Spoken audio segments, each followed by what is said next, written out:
ओम नमो भगवते वासुदेवाय। ओम नमो भगवते वासुदेवाय। ओम नमो भगवते वासुदेवाय।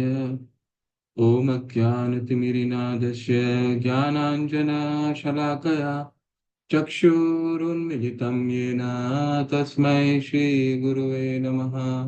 श्रीचैतन्यमनोभीष्टं स्थापितं येन भूतले स्वयं रूप कदा मह्यं ददाति स्वपदान्तिकं। वन्देऽहं श्रीगुरो श्रीयुतपदकमलं श्रीगुरो वैष्णवांश श्रीरूपं सागरजातं सहगना रघुनाथान्वितं सजीवं साद्वैतं सावधूतं परिजनसहिता कृष्णचैतन्यदेवं श्रीराधा कृष्णपादान् सहगना ललिता श्रीविशाखान्वितांश्च नमो विष्णुपादाय कृष्णपृष्ठाय भूतले श्रीमते भक्तिवेदांत स्वामिनिति नामिने। नमस्ते सरस्वते देवे गौरवाणी प्रचारिणे निर्विशेष शून्यवादी पाश्चात्य देश तारिणे वाञ्छाकल्पतरुभ्यश्च कृपा सिन्धुभैव च पतितानां पावनेभ्यो वैष्णवेभ्यो नमो नमः। नमो महावदानाय कृष्णप्रेमप्रदायते कृष्णाय कृष्णचैतन्या नाम्ने गौरीतशे नमः। हे कृष्णा करुणा सिंधु दीनबंधु जगत्पते गोपेश गोपिका कांत राधा कांत नमस्तुते। ताप्त कांचन गौरांगी राधे वृंदावनेश्वरी वृषभानुसुते देवी प्रणमामि हरिप्रिये। कृष्णाय वासुदेवाय देवकी नंदनाय च नंद गोकुमाराय गोविंदाय नमो नमः। मुखं करोति वाचालं पङ्गुलङ्गायते गिरिं यत्कृपातमहं वन्दे श्रीगुरुदीनतारुणं श्रीपरमानन्दमाधवं श्रीचैतन्या ईश्वरं गुरुवे गौरचन्द्राय राधिका तदालय कृष्णाय कृष्णभक्ताय तद्भक्ताय नमो नमः।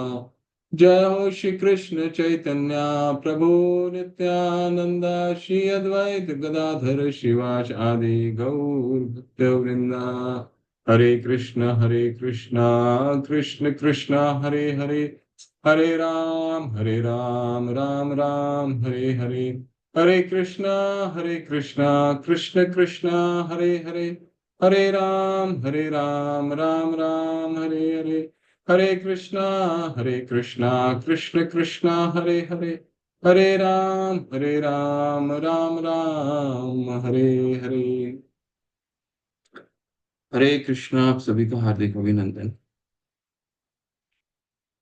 हरे कृष्ण कृष्ण कृष्ण हरे हरे हरे राम राम हरे हरे। हम अपने श्लोका को पढ़ लेते हैं। अन्य अभिलाषिता शून्यम ज्ञान कर्म धनावृतम अनुकूलेन कृष्ण अनुशीलनम भक्तिरुत्तमा। जब प्रथम श्रेणी की भक्ति विकसित होती है तो व्यक्ति को सभी भौतिक इच्छाओं अद्वैतवादी दर्शन द्वारा प्राप्त ज्ञान और सकाम कर्म से रहित होना चाहिए। भक्त को निरंतर कृष्ण की अनुकूल सेवा करनी चाहिए जैसा कि कृष्ण चाहते हैं। नारद पंचरात्र से शुद्ध भक्ति की यही परिभाषा।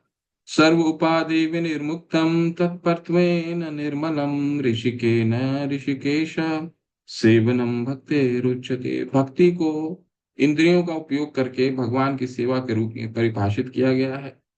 इसे भगवान को प्रसन्न करने की इरादे से अन्य इच्छाओं से मुक्त और अन्य प्रक्रियाओं से बिना किसी बाधा के किया जाना चाहिए, बिना किसी बाधा के। अतः श्री कृष्ण नाम आदि न भवेद ग्राह्यम इंद्रिय सेवन मुखे ही जिह्वादो स्वयमेव स्मृतियतः। कृष्ण और उनके पवित्र नामों को भौतिक इंद्रियों द्वारा नहीं समझा जा सकता, लेकिन जब कोई व्यक्ति भगवान के पवित्र नाम और पारलौकिक रूप को स्वीकार करने की प्रवृत्ति विकसित करता है, तो कृष्ण सहज रूप से जीव और अन्य इंद्रियों में प्रकट होते हैं। अनासक्तस्य विषयान् यथार्हम् उपयुञ्जतः निर्बंध कृष्ण संबंधे युक्तम वैराग्यम उच्यते। जो व्यक्ति भक्ति के विकास के लिए उपयुक्त वस्तुओं का उपयोग करता है, उनसे विरक्त रहता है, उसका वैराग्य भक्ति के लिए उपयुक्त कहा जाता है। वस्तुओं को लगातार कृष्ण से संबंधित होना चाहिए। हरे कृष्ण कृष्ण कृष्ण हरे हरे, हरे राम राम हरे हरे। तो ये चारों श्लोक आप सभी को स्मरण हो जाने चाहिए, ये स्मरण कर लीजिए अपने ग्रुप में इसको। प्रभु जी, आप प्रैक्टिस नहीं करवाएंगे श्लोका का? हाँ, प्रैक्टिस कराना रह गया ना। ठीक ठीक ठीक, ओके। धन्यवाद प्रभु। प्रैक्टिस करो। हरे कृष्ण कृष्ण कृष्ण हरे हरे, हरे राम। चार लोग हाथ ध्यान रेस कीजिए जिन्होंने पिछले सत्र में नहीं किया था, जो प्रैक्टिस करना चाहते हैं मेरे साथ उच्चारण कीजिए। हम्म, हरे कृष्ण कृष्ण। नयन भाव। वही चार हाथ खड़े हो रहे हैं बार बार, बाकी किसी को याद नहीं करने हैं।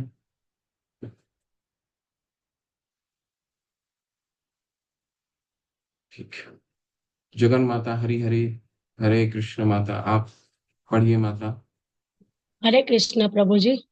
हरि हरि। अन्याभिलाषिता शून्यम ज्ञान कर्माद अनावृतम अनुकूल्येन कृष्णानुशीलनम भक्तिरम उत्तमा। हरे कृष्ण माता।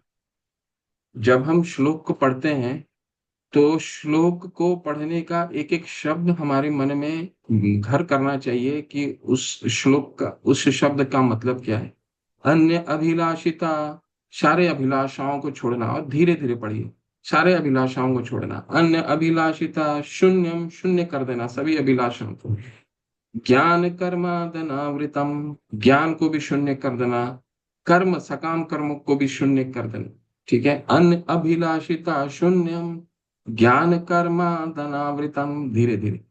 अनुकूलेन कृष्ण, कृष्ण को जो अनुकूल है, जो कृष्ण को पसंद है, उसका अनुशीलन करना। अनुकूलेन कृष्ण अनुशीलनम भक्तिरुत्तमा, भक्ति की ये उत्तम भक्ति की परिभाषा है। ठीक है, इसको धीरे धीरे पढ़िए और एक एक शब्द मन में घर करके कीजिए, तो याद हो जाएगा। चलिए पढ़िए, दोबारा पढ़िए इसको।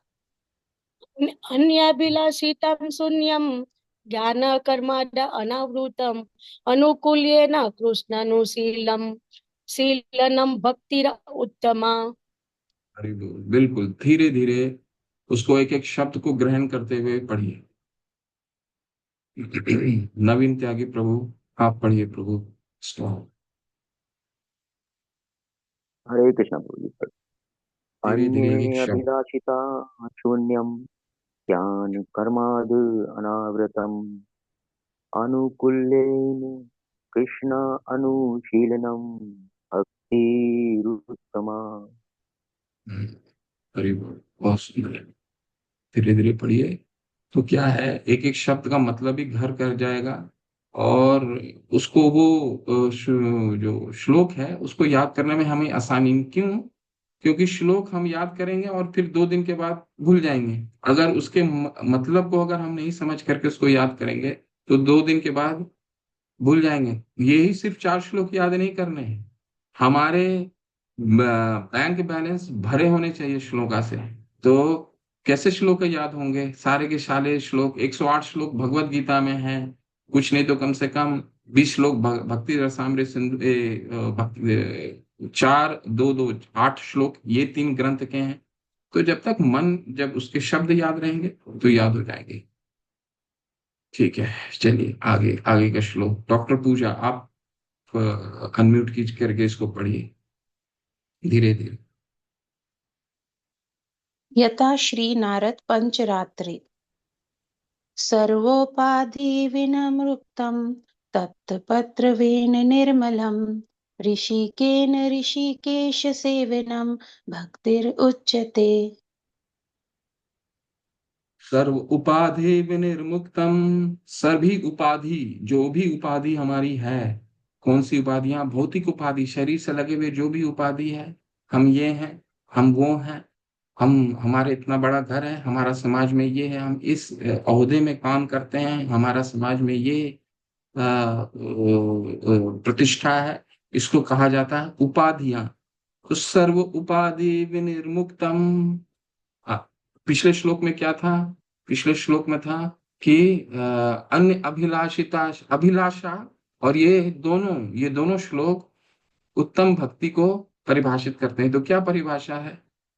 वो अन्य अभिलाषिता, सारी अभिलाषाएं जो शरीर से लगी हुई हैं, उन अभिलाषाओं को शून्य करना। ठीक उसी तरह इसमें भी कहा गया है सर्व उपाधि, सभी उपाधियों को विनिर्मुक्तम, उससे मुक्ति पाना, शून्य करना।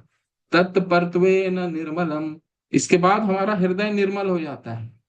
ठीक है, तत्परत्वेन निर्मलम ऋषिकेन ऋषिकेश। ऋषिकेन किसको कहा जाता है? भगवान को। ठीक है, और ऋषिकेश किसको कहा जाता है? इंद्रिय, जो हमारी जो सेंसेस हैं, हमारी इंद्रियां हैं, कर्म इंद्रियां हैं, जिनसे हम काम करते हैं। ज्ञान इंद्रियां हैं, जो जिससे हम ज्ञान लेते हैं। आंख हो गए, कान हो गए, नाक हो गया, मुंह हो गया, स्पर्श, त्वचा हो गया, इसके द्वारा ज्ञान लेते हैं। तो ये इसको कहा जाता है इंद्रियां या फिर ऋषिकेश। लेकिन इसके स्वामी को क्या कहा जाता है? ऋषिकेन। ठीक है, कितना सुंदर मतलब है, ऋषिकेन ऋषिकेश। हम अपनी इसी इंद्रियों के स्वामी से, इन इंद्रियों के स्वामी को हम सेवा करें, यही है। पहले तो हमें सारी उपाधियों से विनिर्मुक्त हो जाना है। ठीक है, इसके बाद विनिर्मुक्तम होने के बाद निर्मल हो जाएंगे हम। निर्मल होने के बाद ही ऋषिकेश, अपनी इंद्रियों से, ऋषिकेन, इंद्रियों के स्वामी को हम सेवा कर सकते हैं। ये इस श्लोक का मतलब है, और उत्तम भक्ति की परिभाषित करता है। क्या, कैसे? भक्ति सेवनम भक्ति रुच्यते, भक्ति रुच्यते मतलब उत्तम भक्ति।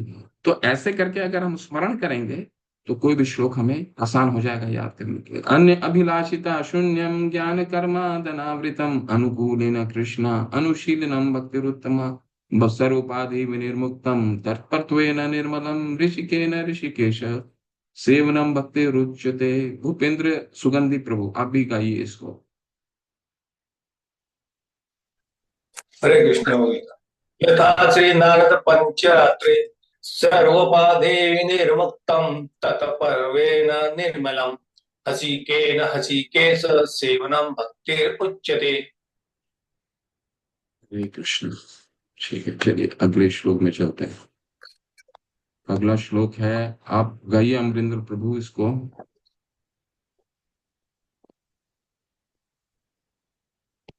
अमरिंदर कुमार प्रभु, आप इनको इसको प्रभु जी, हरे गाइए। कृष्ण, धन्यवाद प्रणाम प्रभु जी।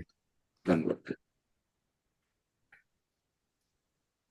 अथ अतः श्री कृष्ण नामादि न भवेत् ग्राह्यम इंद्रिय सेवोन्मुखे ही जिह्वादौ स्वयं एव स्फुरत्याद। हरे कृष्ण, बहुत सुंदर।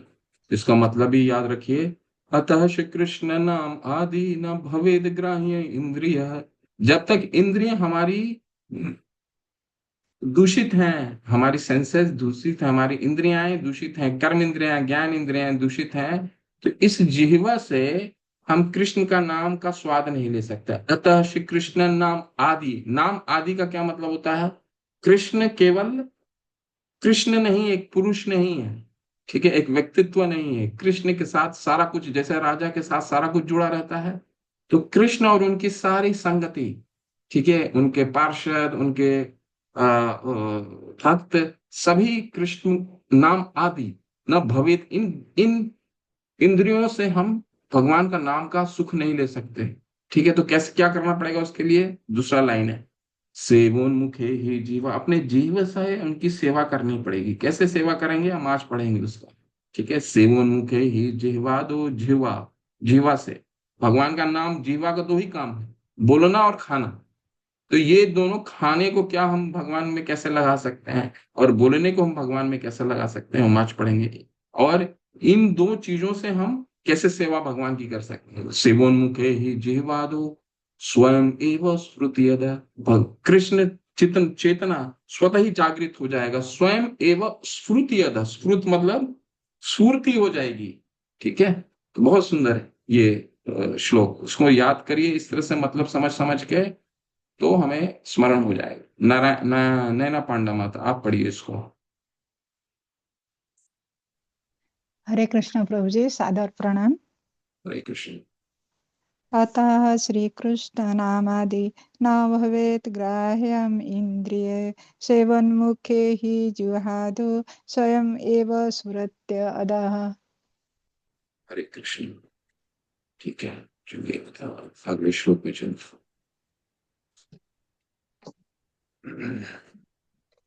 विमला माता, आप पढ़िए इसको। हरे कृष्ण प्रभु जी, सदा प्रणाम। हरे कृष्ण, दंडवत माता। अनासक्स्य विषयान् यथार्हम् उपज्यत, निर्बन्ध कृष्ण संबंधे युक्तं वैराग्यमुच्यते। तो ये श्लोक युक्त वैराग्य को परिभाषित करता है, हम काम कैसे करना है ये बताता है। ठीक है, अनासक्तस्य विषयान् यथार्हम् उपयुञ्जतः, निर्बन्धः कृष्ण संबंधे युक्तम वैराग्यम मुच्यते। अनासक्तस्य विषयान्, इसको हम अच्छे से पढ़ेंगे, अभी नहीं तो हम लेट हो जाएंगे। अनासक्तस्य, और एक पढ़िए कोई, और किनका भी, अनामिका पांडे, आप पढ़िए इसको।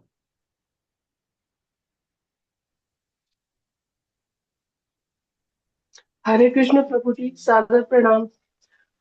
अनासक्तस्य विषयान् यथार्हम् उपज्यत, निर्बन्ध कृष्ण संबंधे युक्तं वैराग्यम उच्यते। हरे हरे कृष्ण। कृष्ण का। अगले सत्र में सभी लोग इसको याद करके आए और इसके मतलब के साथ याद कीजिए। ठीक है, चलिए आज हम नए अध्याय का करेंगे शुरुआत। शुरुआत साधना भक्ति, भक्ति का पहला चरण। हम कैसे, हमें भक्ति में पहला कदम क्या कैसे रखना है, क्या करना है भक्ति में। अब तक हमने क्या जाना, भक्ति रसामृत सिंधु की परिभाषा को जाना। ठीक है, इसके बाद भक्ति रसामृत सिंधु के रचयिता के बारे में हमने जाना, श्रील रूप गोस्वामी पाद की जय।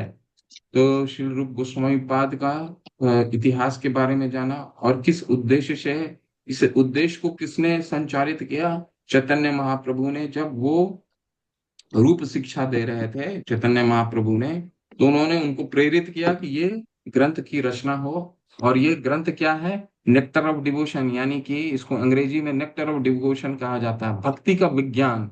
इस ग्रंथ से हम भक्ति को कैसे ग्रहण करना है, उसको 6 उद्देश्यों में विभाजित किया गया। स्पीकर स्पीकर ऑफ रखिए आप लोग प्लीज। 6 विभागों में 6 उद्देश्य के साथ इसको लिखा गया। ठीक है, उन 6 उद्देश्यों को पूर्ति करने के लिए श्री चैतन्य महाप्रभु ने ज्ञान स्फुरित किया रूप गोस्वामी पाद के हृदय में, और उन्होंने ये ग्रंथ की रचना की। फिर हमने क्या पढ़ा, हमने देखा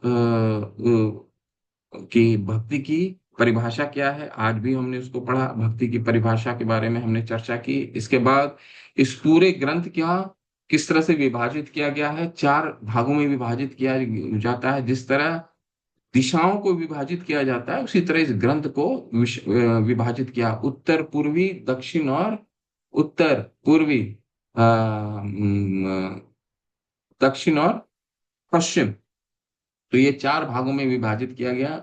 और हम क्या पढ़ने वाले हैं, 1 से लेकर के 19 अध्याय, जो सिर्फ पूर्वी विभाग है। बाकी के जो 3 विभाग हैं वो उसको हम नहीं छूने वाले हैं अपने इस कोर्स में। ठीक है, पूर्वी विभाग में भी क्या हमने पढ़ा, सामान्य भक्ति के बारे में पढ़ लिया। सामान्य भक्ति में भक्ति की परिभाषा पढ़ ली, 5 तरह की मुक्ति के बारे में पढ़ लिया, 6 प्रकार की शुद्ध भक्ति को 6 प्रकार की शुद्ध भक्ति होती है। कलेश अग्नि, शुभदा मोक्ष लघुता कृत, मोक्ष लघुता कृत, इसके बाद सुदुर्लभ, सांद्रानंद विशेषात्मा, श्री कृष्ण आकर्षणी चसा। ये 6 शुद्ध भक्ति के विश्लेषण को पढ़ा। अब इससे आगे यानी कि सामान्य भक्ति हमने पढ़ लिया, अब साधना भक्ति के चरण में चलते हैं। ठीक है, 3 तरह की भक्ति होती है। भक्ति को 3 तरीकों से विभाजित किया जाता है। साधना भक्ति जो 1 से लेकर के 16 अध्याय तक, 15 अध्याय तक हम पढ़ने वाले हैं, जो सबसे ऊपरी भाग है, भक्ति का पहला चरण। चरण साधना। जैसे साधना का क्या मतलब होता है? साधना प्रैक्टिस, व्यवहारिक में जो हम रोजाना काम कार्य करते हैं उसको साधना कहा जाता है। ठीक है, भाव और प्रेम, ये सिर्फ हम 4 अध्याय में, सिर्फ 4 अध्याय इसके बारे में पढ़ेंगे। भाव और प्रेम पे हम बहुत ज्यादा चर्चा नहीं करेंगे। क्यों? क्योंकि हमारा ज्यादा चर्चा होना चाहिए साधना भक्ति। साधना हम अपने, अगर हम साधना हमारी अच्छी होगी तो बाकी के जो 2 हैं, भाव और प्रेम भक्ति, ये सिर्फ साधना पे निर्भर करता है। ठीक है, तो साधना भक्ति की हमारी चर्चा हो। साधना का क्या मतलब है, ये सारांश में हम पढ़ते हैं अभी, इसके बाद हम ग्रंथ चलेंगे। सब साधना का क्या मतलब है? अभ्यास। साधना मतलब अभ्यास। अभ्यास का अर्थ है अपने मन और इंद्रियों को व्यवहारिक भक्ति सेवा में लगाना। बहुत ही सरल है इसको समझना। ठीक है, अभ्यास वहां चेतना का आह्वान करने के लिए है जो श्वास में पहले से ही है, और इसे शुद्ध करें, विधियों को निर्धारित करें, ऐसी गतिविधियों में लिप्त हैं जो दुख योनि है। ठीक है, असत अचित निरानंद में लगे हुए विकार के कारण, इसीलिए साधना भक्ति में लगे हुए हैं। ये इलाज के लिए नुस्खा है। आचार्य का कर्तव्य कृष्ण के मन की अनुशासित करने के उपाय खोजना है। साधना का सार है किस तरह मन को स्थिर करना, अपनी गतिविधियों को ढालेंगे ताकि हम कृष्ण को याद रखें। हम सभी वर्ण और आश्रमों पर लागू होता है। तो कहने का तात्पर्य यह है कि साधना भक्ति का मतलब है, आज जिसका हम अध्ययन करने वाले हैं, भक्ति जहां से शुरू होती है, भक्ति का पहला कदम, दूसरा अध्याय संख्या 2। तो भक्ति का पहला कदम, हम कदम शुरू कैसे करें, भक्ति करना शुरू कैसे करें, ये है आज का विषय। भक्ति की शुरुआत होनी कहाँ से चाहिए। ठीक है, तो अपने ग्रंथ खोलिए सभी लोग, और कोशिश कीजिए अगले 2 सत्रों के बाद मैं पीडीएफ शेयर नहीं करूंगा। क्यों? क्योंकि जो पीडीएफ है वो बहुत ही पुराना है, तो हमारे पास नया पीडीएफ है नहीं, और नया पीडीएफ शायद की उपलब्धि भी नहीं है। तो अगले सत्र से आप लोग सभी कोशिश करें, सभी के पास किताब हो, किताब खरीद लीजिए। नहीं तो बहुत ही, इसका मूल्य बहुत ही सामान्य मूल्य है, 300 350 रुपये मूल्य है। इसको खरीद लीजिए, और हम सिर्फ किताब से पढ़ेंगे और अपने प्रेजेंटेशन पीपीटी से पढ़ेंगे। ठीक है।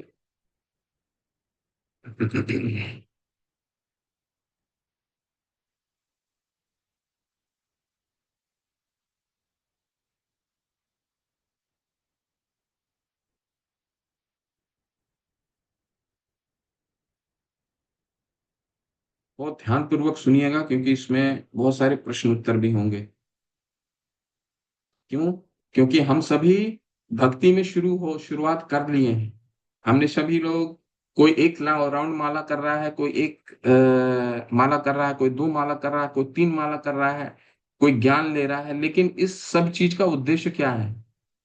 ठीक है, ये हमें जानना बहुत जरूरी है। तो इसके लिए प्रश्न उत्तर के माध्यम से हम इसको समझने का प्रयास करेंगे। ठीक है, कोई 4 या 5 लोग हैंड रेस करिए और इसको पढ़ना शुरू कीजिए। पढ़िए प्लीज।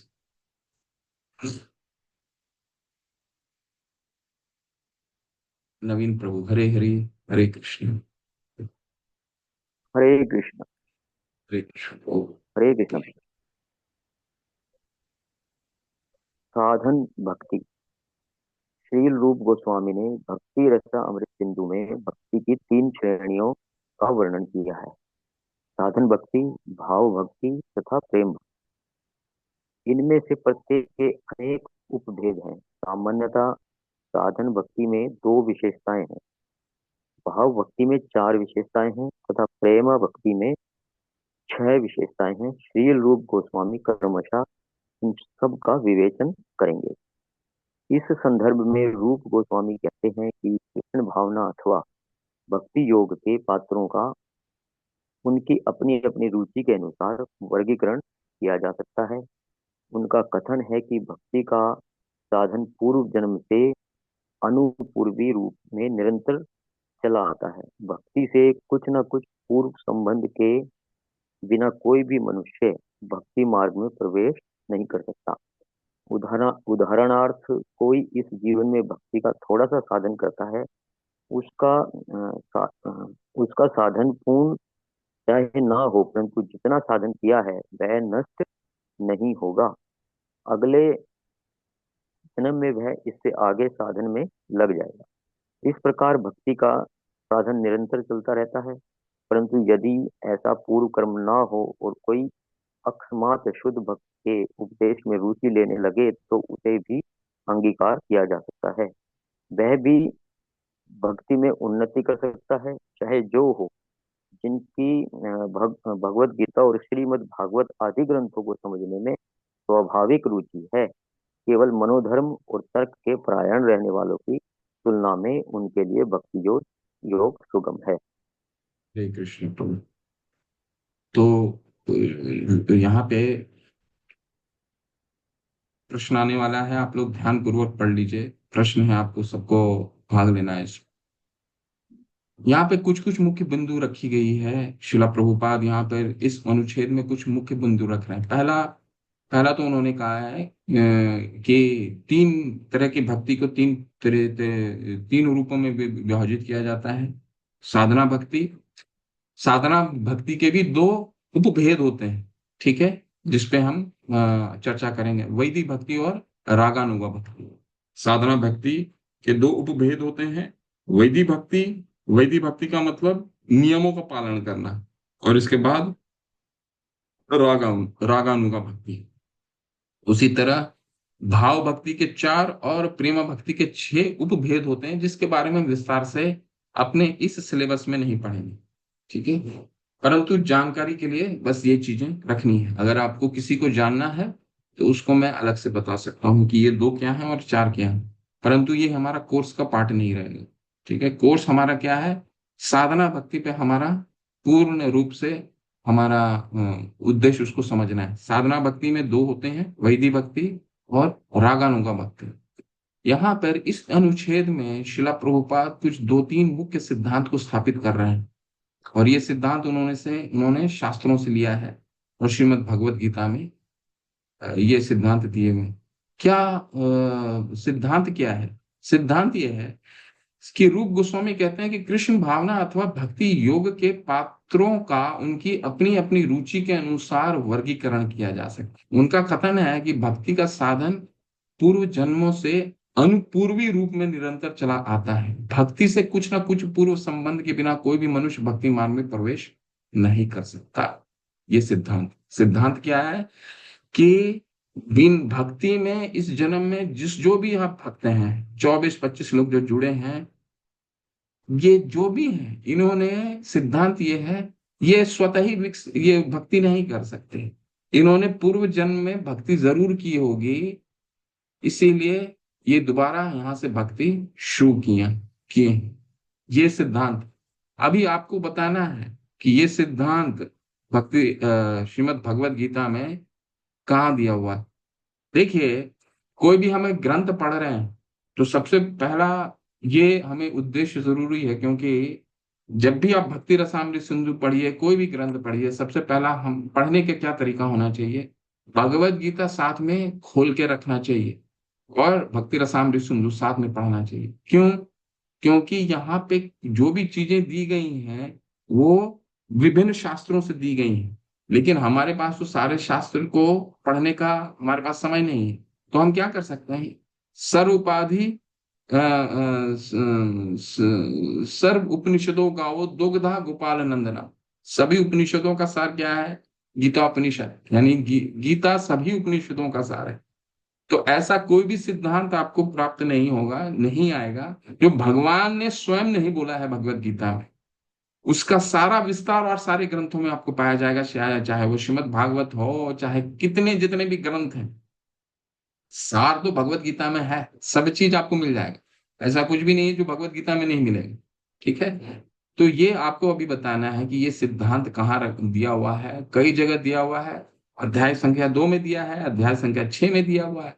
बताइए कि अगर आपको श्लोक स्मरण नहीं भी हो तो क्या सिद्धांत है। सिद्धांत मैं आपको बता दिया, इसको स्थापित कीजिए कि भक्ति से कुछ ना कुछ पूर्व संबंध कि बिना कोई भी मनुष्य भक्ति मार्ग में प्रवेश नहीं कर सकता। और इसके सामने आपके पास उदाहरण कई हैं। ठीक है, सब लोग जुड़ते हैं क्या ऑनलाइन में? सभी लोग रहते हैं? नहीं रहते हैं, कुछ ही लोग रह पाते हैं। मनुष्य नाम सहस्त्रेषु कश्चित् यतति सिद्ध है, सहस्त्र मनुष्यों को एक ही कुछ सिद्धि प्राप्त कर सकता है। ठीक है जी, अमरेंद्र प्रभु क्या इसको स्थापित कीजिए भगवत गीता के आधार पर।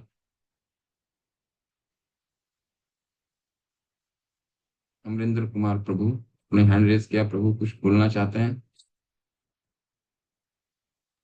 हरे कृष्ण प्रभु जी, दंडवत प्रणाम प्रभु जी। वो पूरा श्लोक तो याद नहीं आता। एक तो था बहुनाम जन्म अंत है, जो हर मतलब हर जन्म में मतलब भगवान के प्रति श्रद्धा रखता है, भक्ति रखता है, वही भगवान का मतलब भक्त बन सकता है, उनके पास जा सकता है, उनकी भक्ति कर सकता है। तो वो इसमें लागू होगा नहीं होगा मेरे को नहीं पता प्रभु जी। अच्छा श्लोक बोला आपने, बहुनाम जन्म नामन्ते, बहुत जन्मों के बाद ज्ञानियों को भगवान के बारे में प्राप्त होता, भगवान का ज्ञान प्राप्त होता है, बहुत जन्म लग जाते हैं उनको। तो हालांकि वो श्लोक अच्छा श्लोक बोला आपने, परंतु परंतु इस सिद्धांत से जुड़ नहीं रहा है। ठीक है, सुधीर पसारी प्रभु आप हमें हरे हरे मार्गदर्शन कीजिए। हरे कृष्णा प्रभु जी। श्लोक वगैरह तो याद नहीं है, लेकिन मैंने यही गीता में मतलब पढ़ा था कि भक्ति जो है वो हमेशा शाश्वत होती है, और सब चीजें मतलब क्षय हो जाती हैं। लेकिन भक्ति हम कितने भी हम मतलब जन्म लें, तो जिस बिंदु पे भक्ति हमारी मतलब समाप्त हुई है, अगले जन्म में उसी स्टेज से और आगे बढ़ जाती है। भक्ति शाश्वत है, ये मतलब प्रभु जी पढ़ा था। जैसे इसमें अभी इन्होंने कहा ना कि वो कहते हैं भक्ति मनुष्य के पूर्व जन्म से चली आ रही सतत प्रक्रिया है। तो यही बात गीता में बोली गई थी कि भक्ति शाश्वत होती है। जैसे वो भरत महाराज थे, वो आसक्ति हो गई थी उनकी हिरण में, लेकिन वो अगले जन्म में बने तो उसी स्टेज से फिर आगे बढ़े वो भक्ति के प्रति। जी, यही सब।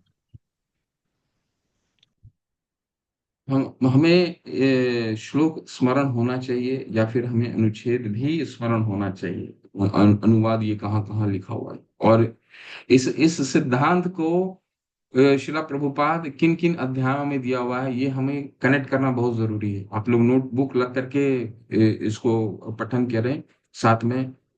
अध्याय संख्या 2 श्लोक संख्या 41 में दिया हुआ है, नेहा विक्रम अनाशोस्ति प्रत्यवायो न विद्यते स्वल्पमस्य धर्मस्य त्रायतो महतो भयात्। जो थोड़ी भी भक्ति करता है, इस प्रकार भक्ति साधन निरंतर, परंतु देखिए यहाँ पे क्या, परंतु यदि ऐसा पूर्व कर्म ना हो और कोई अकस्मात अंगीकार, वो भी भक्ति में चाहे जो हो, नेहा भी क्रमनाशोष्टि प्रत्यवायो न विद्यते स्वल्पमस्य धर्मस्य त्रायते महतो भय।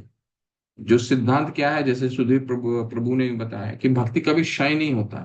ठीक है, वो इस सिद्धांत के द्वारा, इस श्लोक के द्वारा पता चलता है कि भक्ति हमने जितना भी कर रखी हो, और किसी भी कारण हमारा क्षय हो जाता है इस जन्म में, तो अगले जन्म में हम यहीं से शुरू कर सकते हैं। इसीलिए आप देखे होंगे कि कुछ लोग भक्ति को बहुत जल्दी अपना लेते हैं। आप 100 लोगों के बारे में बोलिए, 100 लोगों को हरिनाम करने के लिए बोलिए, कुछ लोग बहुत तत्पर हो जाते हैं जल्दी। ठीक ठीक है, आप 400 लोगों को लेवल 1 में लोग ज्वाइन करते हैं। ठीक है, 400 लोग में से 200 लोग रुकते हैं, 200 लोग में से भी 100 लोग रुकते हैं, 100 लोग में से भी आगे 50 लोग जाते हैं। क्यों ऐसा होता है? ये सिद्धांत इसको स्थापित करता है। आप इस सिद्धांत से जोड़ सकते हैं हर चीज को, ऐसा कुछ भी नहीं है जो आप नहीं जोड़ सकते। क्या जोड़ा है इन्होंने? जरूर इनको आकर्षित करती है भक्ति। तो भक्ति का आकर्षण वो क्या है? पूर्व जन्मों का में किया गया भक्ति के कारण होता है, भक्ति में आकर्षण। इस जन्म में आप जिसको भी भक्ति करते देखेंगे, जरूर उन्होंने कुछ ना कुछ भक्ति की होगी, जिसके कारण से ये रखा जाता है, ये भक्ति वहां पे आकर्षित करती है। अगले जन्म में वह इसी साधन में लग जाएगा। छठे अध्याय में भी कहा गया है, पाप पुण्य कृताम लोकाम उषित्वा शाश्वतेशम शुचिनाम श्रीमताम गेह। तो भगवान हमारे उनको जिनकी भक्ति क्षय हो जाती है, किसी भी कारणवश पतन हो जाता है, मृत्यु हो जाती है, कुछ भी हो जाता है, तो भगवान क्या करते हैं, अगले जन्म में सुचिनाम श्रीमताम के उनको एक धनी परिवार में या वैष्णव परिवार में उनका जन्म देते हैं, ताकि उनको जीवोपार्जन के लिए मेहनत ना करना पड़े और भक्ति में आसानी हो उनको भक्ति करना। ठीक है, तो भगवान बहुत सुविधा देते हैं। तो ये सब सिद्धांत वहां से लाया गया। ठीक है, तो इस सिद्धांत को अभी मैंने जो आपको बताया, इन श्लोकों को हम नोट कीजिए, और फिर जाकर के शाम को जब भी आपको समय मिलता हो तो भगवत गीता को पठन कीजिए, तात्पर्य को, और वहां से फिर जोड़ने का प्रयास कीजिए। आपको पढ़ने का आनंद दुगना तिगना हो जाएगा। ठीक है, कि ये सिद्धांत कहाँ लिखे हैं, इस सिद्धांत का और क्या इस सिद्धांत का मतलब है। देखिए, इस कथन का समर्थन में प्राचीन विद्वानों के बहुत से प्रमाण हैं। उसके समानतः मतक अनुसार चतुर का तार्किक जिस सिद्धांत को यत्न पूर्वक सिद्ध करते हैं, उससे उनसे प्रबल तार्किक अपनी युक्ति के बल पर काटकर अन्यथा सिद्ध कर, इस प्रकार तक ये पढ़िए कोई।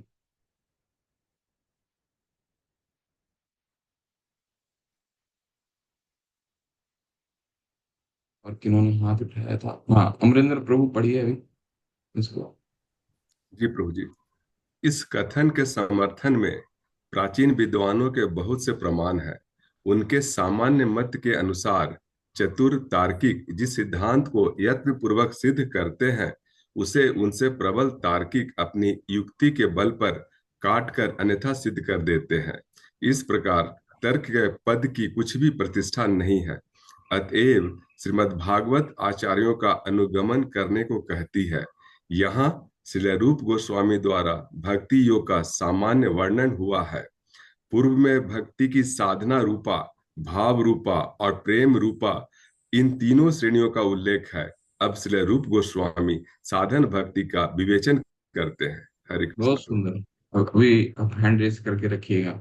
यहाँ पर इस सिद्धांत को और भी बढ़ा करके क्या सिद्धांत है कि भक्ति वही कर पाता है कि पूर्व जन्म में भक्ति कर रखा हो। ठीक है, अब ये सिद्धांत रूप गोस्वामी पाद ने क्या, हमें इस सिद्धांत को कैसे ग्रहण करना है? हमें इस सिद्धांत को जैसे हमें हमारे आचार्यों ने बताया है वैसे ग्रहण करना चाहिए। ठीक है, रूप गोस्वामी पाद इस अनुच्छेद में, शिला प्रभुपाद क्या समझा रहे हैं, इस अनुच्छेद में समझा रहे हैं कि किसी भी सिद्धांत को अपनाने का दो तरीके हो सकते हैं। पहला, हम तर्क वितर्क करके समझाएं। अरे आपने तो ये नहीं कहा, तुम 4 शास्त्र पढ़ के आओ, 5 शास्त्र पढ़ के आओ। ठीक है, आप यहां से पढ़िए, वहां से आप पढ़िए। तर्क वितर्क के द्वारा समझ सकते हैं। दूसरा दूसरा जैसे हमें गुरु ने समझाया वैसे हम समझ सकते हैं। लेकिन जो पहला तर्क वितर्क कि ये सिद्धांत है, ये यहाँ लिखा हुआ है, यहाँ लिखा हुआ है, लेकिन हमें ये नहीं करना है। क्यों? क्योंकि ये सिद्धांत भी शास्त्रों में दिया हुआ। क्या सिद्धांत है? तर्को प्रतिष्ठा श्रुतियो विभिन्ना न अस्य ऋषियर मतम विभिन्ना। तर्क वितर्क से किसी सिद्धांत को स्थापित नहीं किया जा सकता, क्योंकि तर्क करने का हम अगर शास्त्र पढ़ते हैं, शास्त्र पढ़ने के बाद अगर हमारा उद्देश्य होता है क्या करना, तर्क करना। नहीं, हमने तो यहाँ पढ़ा है, यहाँ से ये तर्क, यहाँ पे तो ये सिद्धांत लिखा था, यहाँ पे ये सिद्धांत लिखा हो था, तो आपको काटने वाला कोई और आ जाएगा। तर्को प्रतिष्ठा श्रुतियो विभिन्ना न यस ऋषर मतम विभिन्नम। विभिन्न मत के लोग आएंगे, विभिन्न मत के लोग अपना तर्क और वितर्क देंगे, उसके बल पे वो सिद्धांत को स्थापित नहीं किया जा सकता। सिद्धांत को कैसे स्थापित किया? धर्म धर्म तत्व निहितम गुह्यम महाजनो ये कथा सपंथ। हम सिद्धांत को वहीं से अपना सकते हैं जिन्होंने इसका तत्व का दर्शन किया है। धर्म तत्वम निहितम गुह्यम, इस गुह्य ज्ञान को जिन्होंने हृदय में ग्रहण किया है, वो कौन है? महाजनों ये न कथा सपनता, हमारे महाजन है, हमारे आचार्य गण। वैसे तो शास्त्रों में श्रीमद् भागवत में 12 महाजन कहे गए हैं, पर जितने भी हमारे आचार्य हैं उन्होंने धर्म को अपने हृदय में स्थापित किया है। तो जैसे वो हमें समझा रहे हैं, हमें उसको वैसे ही ग्रहण करना है। ये नहीं कि अरे ये हमने अभी सिद्धांत पढ़ा है, लेकिन हमें तो इन्होंने ऐसा बताया था, हमने तो यहाँ पे ये सुना था, ये पंथ के लोग ने ये बोला था, अरे चलो नारद पंचरात्र देखते हैं, आज चलो ये शास्त्र पढ़ते हैं, आज ये शास्त्र पढ़ते हैं। नहीं, ये हमारा काम नहीं, क्योंकि तर्क वितर्क से कोई सिद्धांत स्थापित नहीं हो सकता। सिद्धांत क्या है कि सिर्फ भक्ति वो करता है जो पूर्वजन्मों में भक्ति किया हुआ है। ठीक है, और इसको अपनाने का क्या तरीका है? महाजनों ये न कथा सपंथ, जो सिर्फ महाजन हमें समझा रहे हैं, वो जिन्होंने अपने धर्म को, धर्म क्या है? अहेतु की अप्रतिहता ये आत्मा सुप्रसिद्ध थी, ये धर्म है भगवान की भक्ति करना, जो अहेतु की रूप से जिन्होंने किया है, जो महाजन है, वो महाजन जिस तरह हमें समझा रहे हैं उसको उसी तरह से ग्रहण करना है, अपना तर्क वितर्क से नहीं।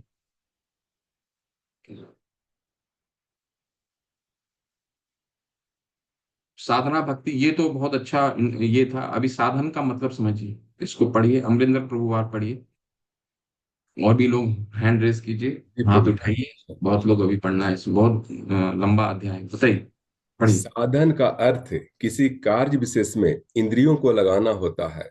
अतः साधन भक्ति का अर्थ है अपनी सब इंद्रियों से कृष्ण की सेवा करना। कुछ इंद्रियां ज्ञान अर्जन के लिए है, तो कुछ संकल्प, संवेदन और विचार को कार्य रूप देने के लिए है। इस प्रकार साधन का अभिप्राय मन और इंद्रियों को भक्ति योग के आचरण में लगाना हुआ। यह साधन किसी अस्वाभाविक कृत्रिम गुण को विकसित करने के लिए नहीं है। जैसे कोई बालक चलना सीखता है, यह चलना अस्वाभाविक नहीं है। चलने की योग्यता मूल रूप में बालक में होती है, इसलिए केवल थोड़े साधन से वह भली प्रकार चलने लगता है। इसी भांति भगवत भक्ति जीव की स्वाभाविक प्रवृत्ति है। आदिवासी जैसे असभ्य मनुष्य तक प्रकृति के नियम से घटने वाली किसी अद्भुत घटना के प्रति नतमस्तक हुए बिना नहीं रह पाते, कि तब यह समझते हैं कि यह अद्भुत घटना अथवा कार्य के पीछे किसी दैवी सत्ता का हाथ अवश्य है। अतएव यह भावना जीव मात्र में है, चाहे बद्धावस्था में सुप्त रूप में हो क्यों न रहे। प्राकृतिक दोषों के आवरण से शुद्ध हो जाने पर यह कृष्ण भावना कहलाती है। हरे कृष्णा प्रभु धन्यवाद। कितना सुंदर अनुच्छेद आपने पढ़ा। इस अनुच्छेद में श्रील प्रभुपाद हमें समझा रहे हैं कि साधन भक्ति का अर्थ है, साधना जो हम कर रहे हैं, जो इस अध्याय का मुख्य उद्देश्य साधना भक्ति, जो 1 से लेकर के 16 तक हम अभी वही पढ़ने वाले हैं। साधना भक्ति का अर्थ है अपनी सभी इंद्रियों से कृष्ण की सेवा करना। ठीक है, केवल जिह्वादों से नहीं, सभी इंद्रियों से। क्या क्या इंद्रियां? हमारे 5 कर्म इंद्रियां हैं, 5 गर्म ज्ञान इंद्रियां। ज्ञान इंद्रियां कौन कौन से हैं? जिनके द्वारा हम ज्ञान लेते हैं। वो क्या क्या चीजों के ज्ञान लेते हैं? देखने से ज्ञान लेते हैं आंख, सुनने से ज्ञान लेते हैं कान। ठीक है, किसी चीज को हम सूंघते हैं तो उससे पता चलता है हमें कि वो चीज क्या है, सूंघने से। नाक, आंख, नाक, कान। ठीक है, जीवा किसी चीज को हम स्वाद लेते हैं तो हमें पता चलता है वो चीज क्या है। बोलना, ठीक है, तो जीवा। कंठ हो गया, कंठ, कंठ कुछ बोलते हैं। इसके बाद फिर क्या हो गया? त्वचा, जीवा और त्वचा। आंख, कान, नाक, जीवा और त्वचा। किसी चीज को हम छूते हैं तो पता चलता है कि वो चीज क्या है। तो ये क्या है? ये ज्ञान इंद्रियां। ज्ञान इंद्रियां ये हो गया इनपुट, इनपुट डिवाइस। जैसे आप कंप्यूटर चलाते हैं, कंप्यूटर में या कोई भी चीज में आप कोई बटन डालते हैं तो आपको स्क्रीन में कुछ चीज दिखती है। तो जो इनपुट है उसको ज्ञान इंद्रिया बोला जाता है। और आउटपुट क्या हो गया? कर्म इंद्रियां, जिनके द्वारा हम कर्म करते हैं। हाथों के द्वारा कर्म करते हैं, पैरों के द्वारा कर्म करते हैं। ठीक है, कंठ के द्वारा कर्म करते हैं, कुछ बोलते हैं तो कर्म करना हुआ। फिर हमारे जनेंद्रियां और हमारे गुदा, ये 5 चीजें हैं जिनके द्वारा हम कर्म करते हैं। तो ये सभी को श्री साधन भक्ति, इंद्रियों को भगवान की सेवा में लगाना ही साधना भक्ति है। हम अपने इस 10 इंद्रियों को इस तरह लगाएं कि ये सिर्फ और सिर्फ भगवान के कार्य में लगे रहें। ठीक है, ये इसको कहा जाता है साधन भक्ति। तो ये ये प्रैक्टिस करने से क्या विकसित हो सकता है, इसमें 2 सिद्धांत हैं। प्रैक्टिस करने से, व्यवहार में लाने से क्या हम कृष्ण चेतना जागृत हो सकती है? बिल्कुल हो सकती है। क्यों? क्योंकि कृष्ण, हम सभी कृष्ण भावनामृत हैं। ऐसा कोई व्यक्ति नहीं है, जीव नहीं है, मनुष्य नहीं है जिसमें कृष्ण भावनामृत नहीं है। नित्य सिद्ध कृष्ण प्रेम साधक कभू नहीं, श्रवण आदि शुद्ध चित्त करय उदय। केवल और केवल साधना करने से ये कृष्ण चेतना जागृत हो सकता है। जिस तरह उदाहरण के रूप में, अब एक जो भी बच्चा जन्म लेता है, ऐसा तो नहीं कि माँ बाप उसको चलना ही सिखाते हैं। चलने की प्रवृत्ति तो उसमें रहती है बालक में। माँ और पिता क्या करते हैं? माता और पिता उसको चलने के लिए सहारा देते हैं, चलने की उसमें स्वतः ही काबिलियत होती है। ठीक उसी तरह कृष्ण चेतना हम सबके हृदय में संकुचित है। केवल उसको व्यवहारिक रूप से, उसको साधना करने से, बार बार जो अच्छे से साधना करेगा वो श्रवण आदि शुद्ध चित्त करा या उदय, वो उदय होगा। ठीक है, तो ये सिद्धांत है।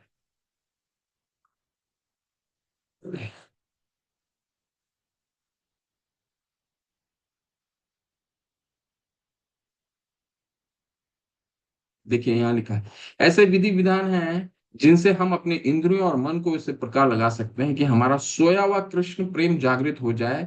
ठीक उसी प्रकार जैसे थोड़े अभ्यास से बच्चा चलने लगता है। ठीक है, तो कृष्ण प्रेम जागृत करने के लिए कोई नई चीज नहीं है। हर में कृष्ण प्रेम, कृष्ण भावनामृत सब में संकुचित है। ठीक है,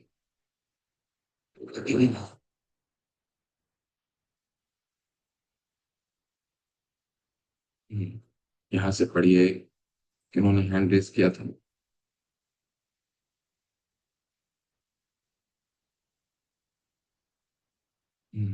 इंद्र सिंह अधिकारी, आप पढ़िए प्रभु, धीरे धीरे पढ़िए।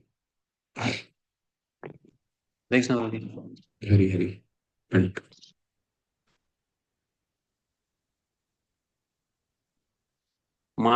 माया शक्ति के सीभूत हुआ और जीव अभावित प्रबल नशा में है।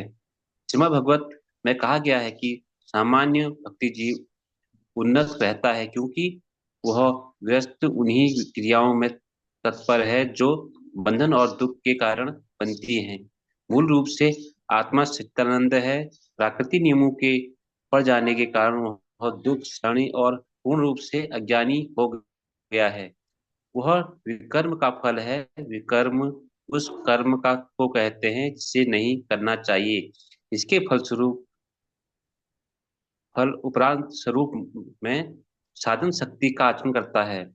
इस अध्याय से मुक्त अंग है प्रातः काल मंगल आरती अर्चना करना, कुछ प्राकृतिक क्रियाओं से बचना, गुरु वंदना आदि। अन्य बहुत ही विधि विधानों का पालन भी करना है जिसका वर्णन आगे कर्मानुसार किया जाएगा। इस साधना से उन्माद दूर करने की सहायता मिलेगी। वैद मनुष्य को मस्तिष्क रोग को दूर करना है और साधना भक्ति माया के कारण बद्ध जीव के कुंठता को मिटा देती है। नारद मुनि ने उन्मत्ता, इस बस बस बस, हरे कृष्ण हरे कृष्ण। उन्मत्ता, उन्मत्ता का मतलब होता है पागलपन। पागलपन, वह हमारे, हम दुखी क्यों हैं? हमारा दुख, हम जितने भी मनुष्य हैं, कोई ऐसा नहीं है जो दुखी नहीं है, जिसके जीवन में दुख नहीं होता। अनित्यम असुखम लोकम इमं प्रापस्य भजस मन। भगवान स्वयं कहते हैं कि ये अनित्यम असुखम लोक है। तो हम दुखी क्यों हैं? दुखी होने का सिर्फ एक ही कारण है, क्या है?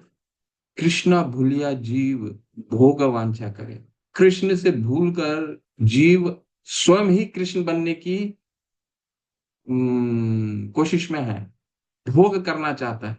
कृष्ण भूलिया जीव भोग, जगदानंद पंडित प्रेम विवर्त में कहते हैं, कृष्ण भूलिया जीव भोग वांछा करे, निकटस्थ माया तारे झपटिया धरे।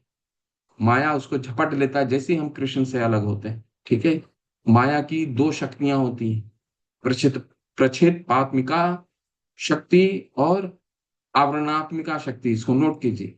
ठीक है, प्रच्छेद पात्मिका शक्ति का क्या मतलब होता है? जैसे हम कृष्ण से दूर होते हैं तो हम साधना में लगना शुरू, भगवान की भक्ति भी शुरू करना शुरू करते हैं, तो भी कुछ चीजें हमें खींचने लग जाती है माया अपनी तरफ।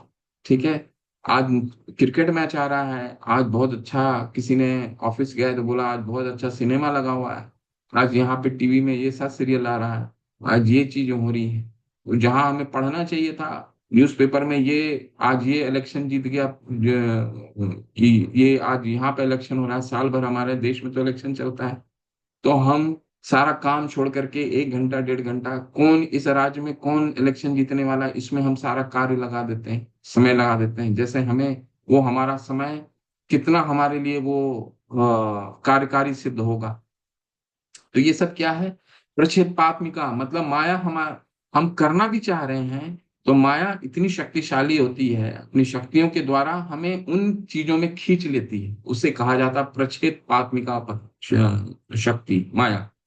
तो जैसे कृष्ण से दूर होते हैं, कृष्ण भूलिया से ही जीव भोग वांछा करे, हम भोग करना शुरू करते हैं अपने तदनुसार, अपने मन अनुसार। ठीक है, हम अपना स्वरूप भूलते हैं, हम दुख क्यों झेल, दुख का कारण मैं बता रहा हूं बस। तो भोग वांछा करे, निकटस्थ माया तारे झपटिया, माया झपट लेती दो रूपों में, प्रक्षेपात्मिका और आवरणात्मिका। आवरणात्मिका का मतलब है हमारे में आवरण डाल देती है वो, कि हम जो हैं हम यहीं पे खुश होना चाहते हैं।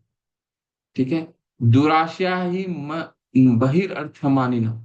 प्रहलाद महाराज कहते हैं कि नाते विदु स्वर्गतिम ही विष्णु, भगवान को विष्णु की पूजा करना तो हमने भूल गया है, और हम क्या करना चाहते हैं? दुराशिया ही बहिर अर्थ मानिना, हम यहीं पे रह करके खुश होना चाहते हैं। अरे आज इस चीज से खुशी नहीं मिला, ये चीज कर लेंगे तो खुश मिलेगा, ये चीज खुशी मिलेगा। आप सुकर को देखिए, जो सुअर होता है जानवर, सुअर को हमको लगता है कि ये बाकी जितने पशु हैं चाहे मनुष्य हैं, वो बोलता है अरे ये कितना ही गंदा जानवर है, ये तो हर तरह का खाना खाता है, मल भी खाता है, ठीक है, हर तरह की गंदगी खाता है, इसको कुछ भी दे दीजिए लेकिन गंदगी ही खाएगा। क्यों? परंतु उस शुकर से पूछिए तो शुकर बोलेगा नहीं, ये तो मेरे लिए सबसे अच्छा है। क्यों? क्योंकि भगवान ने अपनी आवरणात्मिका शक्ति डाल रखी है उस पर, आवरण ढक दिया है उस पर, वो जहां पे है उसको लगता है इसमें ही एडजस्टमेंट करके हम खुशी हो सकते हैं, परंतु नहीं हो पाता ऐसा। कृष्णा भूलिया जय सही जी भोग वांछा करे, आप कितना भी प्रयास कर लीजिए, 2 बेडरूम से 3 बेडरूम बना लीजिए, 3 से 4 बेडरूम बना लीजिए, करोड़ों का लोगों ने संपत्ति बना ली है, परंतु खुशी जो है जिसके कारण वो मनाते हैं वो नहीं आता।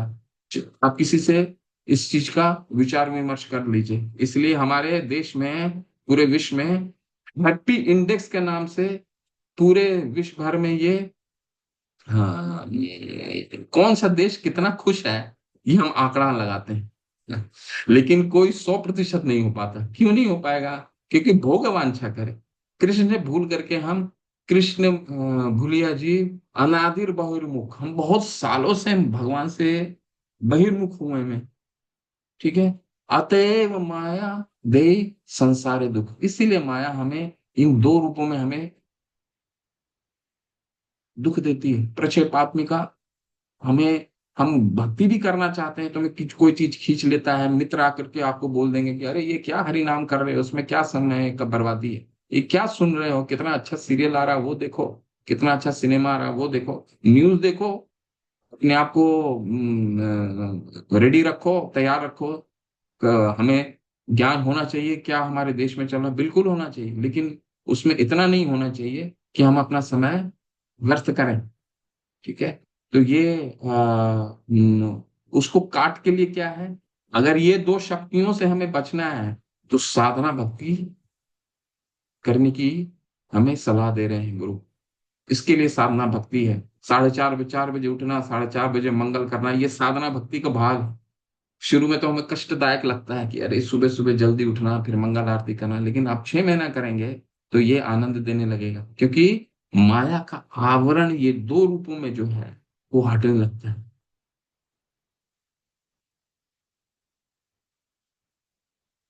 हम्म।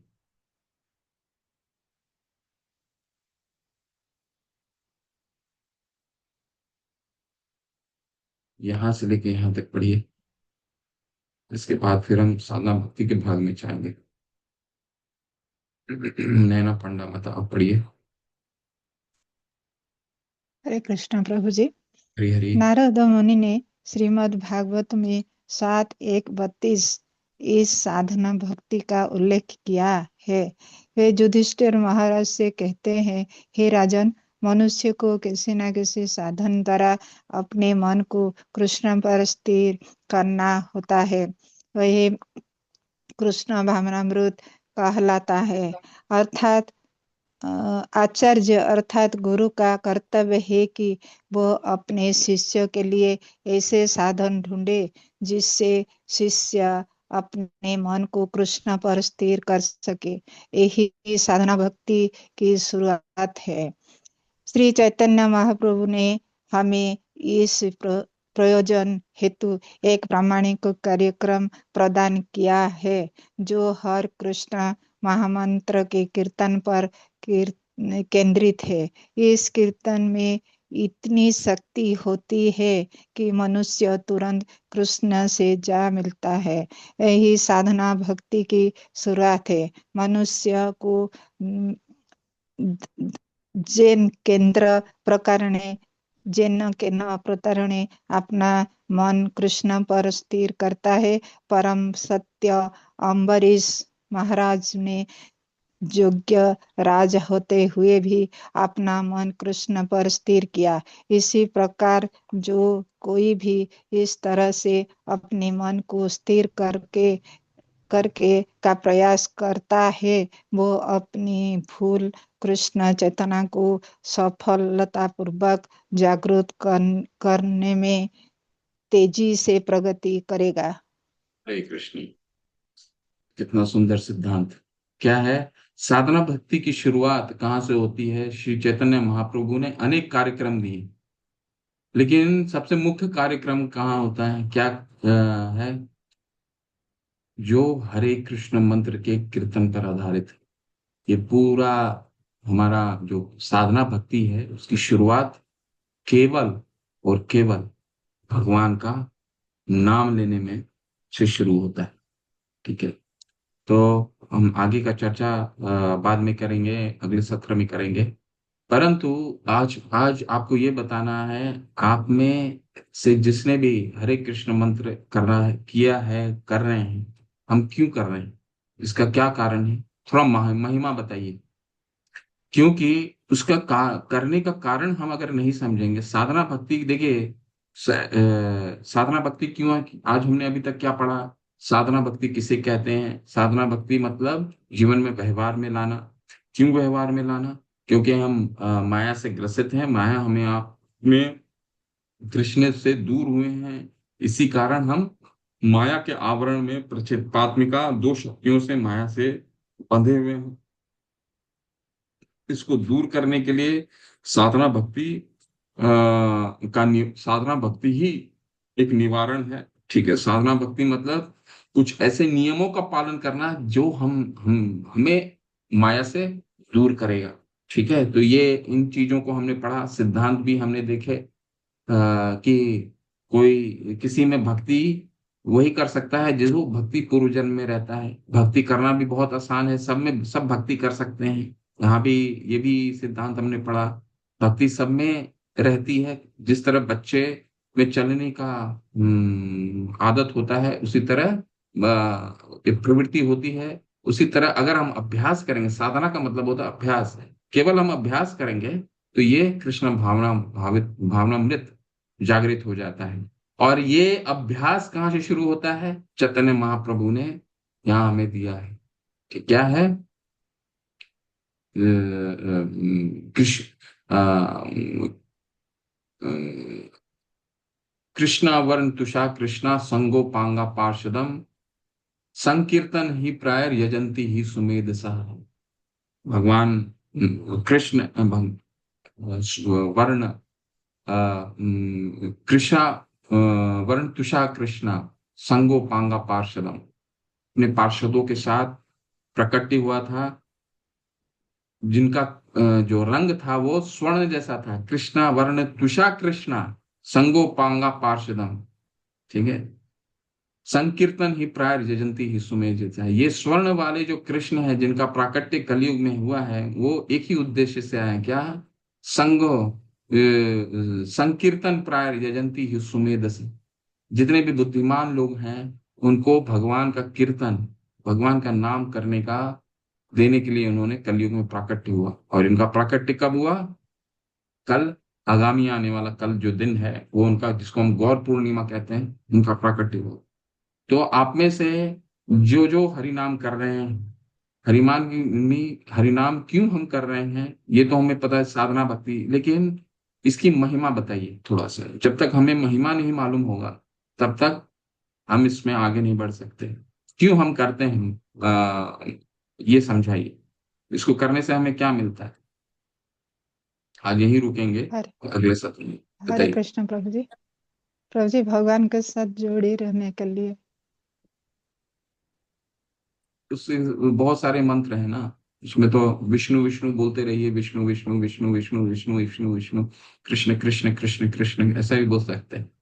तो वैसे तो चैतन्य महाप्रभु ने यही बोला था, कृष्ण कृष्ण बोला था, हर जगह यही बोलते थे। परंतु हरे कृष्ण मंत्र का क्या करने से, क्या इसका महात्मा ही क्या है? थोड़ा महिमा गाइए, कोई महिमा बोलिए,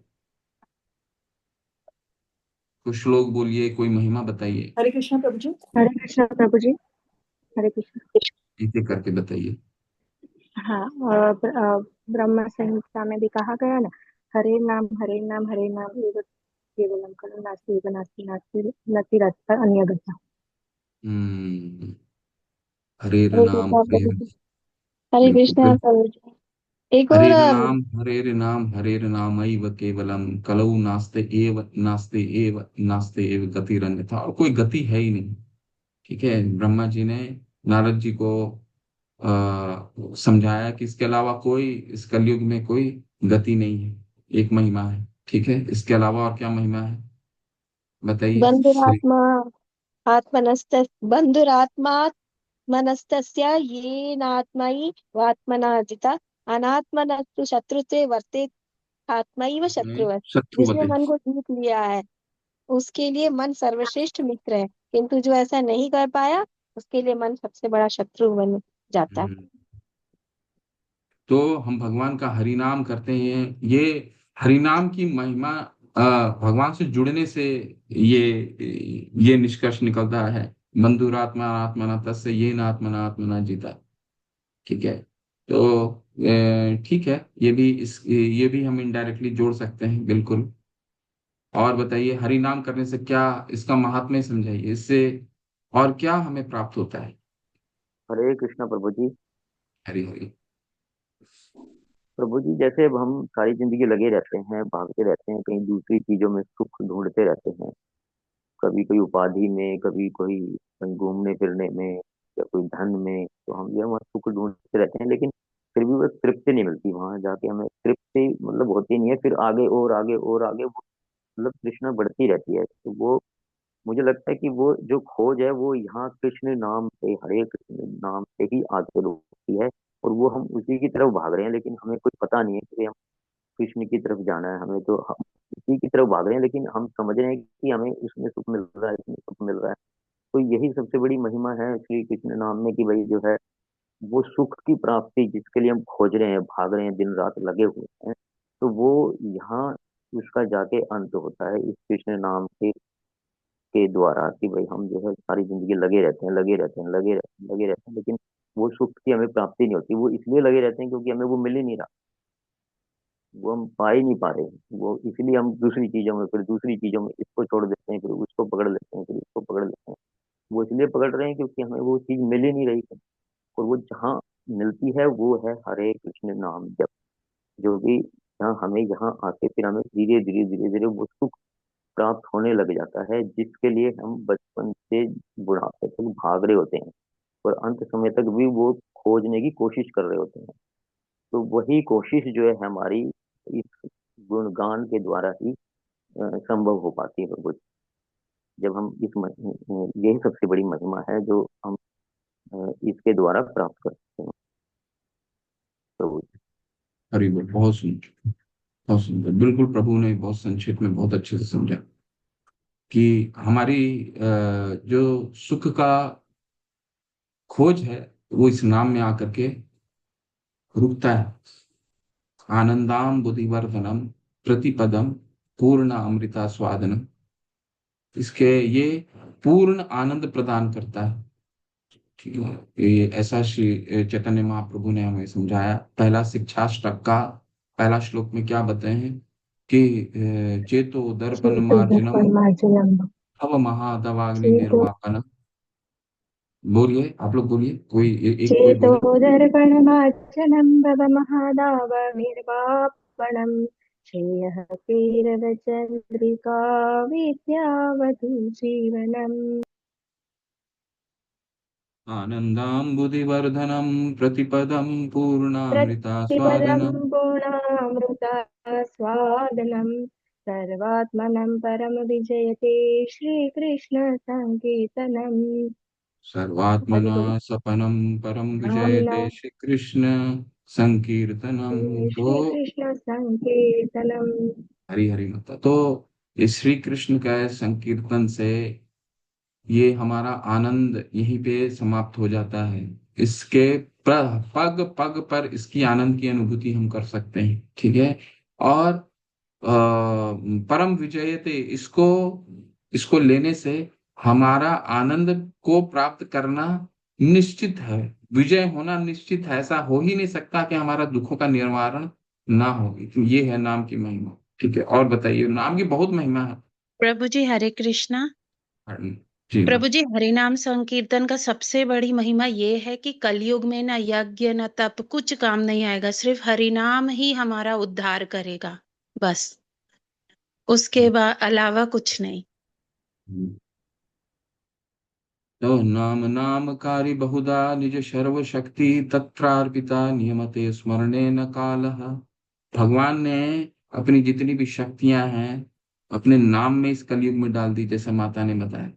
ठीक है, नाम नामकारी बहुधा निज सर्व शक्ति, जितनी भी शक्ति है हमारे लिए, बद्ध जीवों के लिए, क्योंकि हम सबसे हर जगह हर युग से गिरने के बाद कलयुग तक पहुंचे हैं।